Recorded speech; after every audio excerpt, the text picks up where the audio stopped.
জীবনের একটা বড় সত্য কি জানেন? স্যাক্রিফাইস আর কম্প্রোমাইজ, এই দুটো আসলে এক ধরনের ফাঁদ। আর এই ফাঁদে যে মানুষটা পড়েছে সে নিঃশেষ হয়ে গেছে।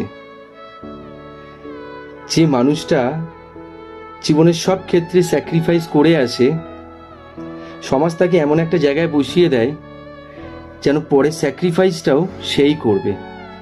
আবার উল্টো দিক থেকে দেখতে গেলে যে মানুষটা সব কিছুতে কম্প্রোমাইজ করে, সমাজ তাকে ধরেই নেয় যে তার নিজস্ব কোনো চাহিদা নেই, সে বেঁচে আছেই অন্যদের জন্যে। কিন্তু আসলে ঘটনাটা সেটা নয়। প্রত্যেকটা মানুষ হয়তো কিছুটা অন্য কাউকে ভালো রাখার জন্যে কিছুটা স্যাক্রিফাইস করে, আবার কিছুটা কম্প্রোমাইজ করে।